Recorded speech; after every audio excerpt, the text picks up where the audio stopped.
Hey guys, so this is development number 1 or 2, whichever way you want to look at, my first sort of leap into the development world. As you can see, this is hopefully, we're just here meeting the architect, so this is hopefully going to be 16 flats, combination, ideally 2 beds, but we might need to jig a 3 and a couple of 1s in there to make it fit, so we'll just see how it is. But my first look into the development world, and really excited about this. As you can see, just give you a quick tour. Obviously it's not in the best condition, but it is quite a size. And so this is going to be floor number 3, and then above here will be floor number 4, and then obviously we've got the 2 downstairs floors. It's going to need a fair bit of spend on it. It's been derelict now for probably 4 years.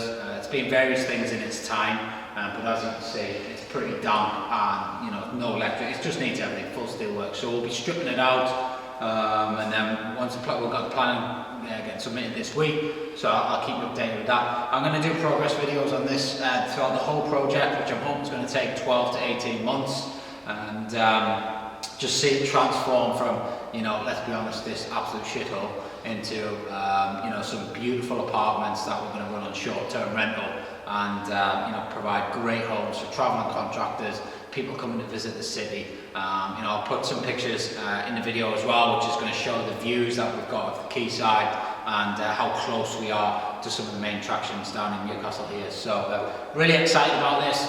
Numbers on it, hoping to be about a 700 grand all in spend and refurb to purchase the property, and then based on the bricks and mortar valuation, we're probably looking at about 1.2, 1.3 mil, and based on the refinance commercial valuation, I'm hoping we can push that north of about 1.6, 1.7. So big project, first leap into the development world for me, really excited about it, and I'm going to document my journey all the way through. So please stay tuned, subscribe to the playlist, and you'll get all the videos released for this development.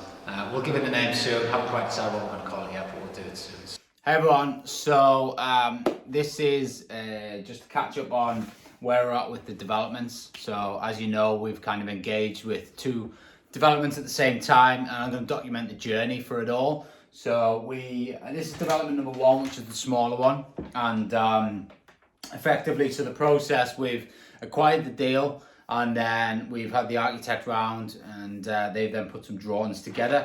So the initial plans here were to get 4 2-beds and 1-bed studio, which for me didn't really work. I think I want to try and maximize the units, and I think when you're working with architects, one thing I'm starting to find out is they've always got this kind of residential brain. So I've had to kind of let them understand about short-term rentals, because this is how I'm going to be running these properties.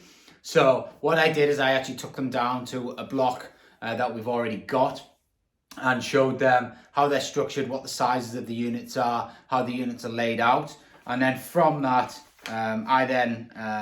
so this is kind of the building. So we're gonna create a new roof and knock these 2 together, and then build out on the back here. And I was hoping we could get 7 out of it. So by turning it into a couple of 1-beds, 4 2-beds, 5 2-beds and 2 1-beds. But when we've been back over the drawings, the problem is with adding the extra bedrooms, we can't actually get the natural light into the building, into the rooms. So therefore, without causing too much upheaval and adding additional costs, that's not necessary. And when I actually crunched it down, based on the number of heads we can actually sleep in the building, it wouldn't make that much of a difference. With sofa beds and how we run short-term rentals, we can, it's all about getting the maximum number of heads in a room, and or in an apartment. So for me, it didn't really make that much sense to squeeze the extra units in to add the extra cost to get the same number of people sleeping. So what we have come up with here, which was yesterday's plans, which we got back, is 4 good-sized 2-beds, which they'll all sleep 6 people. And then we've managed to create a really nice 3-bed in the loft, which will sleep 8 people. So we'll have obviously 2 in each room, and then we always kit them out with sofa beds. For anyone doing short-term rental, when you are putting the furniture in it, you want to make sure that you are, putting sofa beds in. For the extra 50 or 60 quid it costs to get a sofa to a sofa bed, it's always worthwhile. Even if you're not going to advertise it as such, it's just having that flexibility to be able to do that. So, we're in this. This is all new for me. Obviously, I've done extensions before. I've done plenty of BRR, sort of single let type stuff. I've done BRI into HMOs. We've done, big refurbishments, 30, 40 sort of £1,000 spends. But this is, all new. So this is why I'm documenting it, so that when people do get to this stage of their journey, they can, know what's coming and how to attack it. So on the background of this, what I'm also working on is the finance of it all. So what we want to try and achieve, so we've got the 2 projects here. What we want to try and achieve is, I want minimal money in, and then I want to be able to fund the development in the stages. So how it tends to work is, it's almost like a bridging loan, or it is a bridging loan. So we'll have to put a certain bit of skin in the game to buy the property. And then we will then start the development cost. And then what will happen is when we get the development to a certain stage, we can go to the lender and ask them for a drawdown on the development funding. They'll potentially send a QS out, depending on the size of the project. For the little one, I don't think we'll need a QS, but for the big project, we will.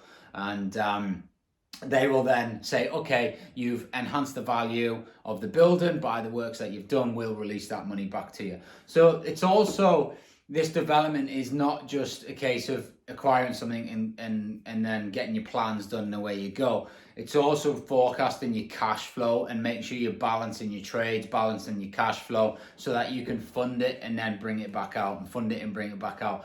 So any delays are going to be costly. And again, that's why we need, a robust project manager on the project, and keep eyes on it as well, just to make sure everything's working right and we can get the money in. We can tick that box. The last thing we want is a QS to come out and say something's not complete, and then we don't get the funds and it stalls the project. Then we're paying interest per month. So there's a lot of moving parts in this, and quite quickly I'm starting to understand that there's probably a lot more to it than I originally thought. But it's nothing that can't be solved, and it's nothing that, by networking with the right people and, listening to the right people and asking the right questions, you kind of figure it out based on your previous experience in property, but also relying on their experience as well. So it's vitally important that when you are, going into something new and something bigger, that, you gather the facts before you start spending money. And that's kind of where I'm at now. Don't get me wrong, we've started spending money with the architects, and that's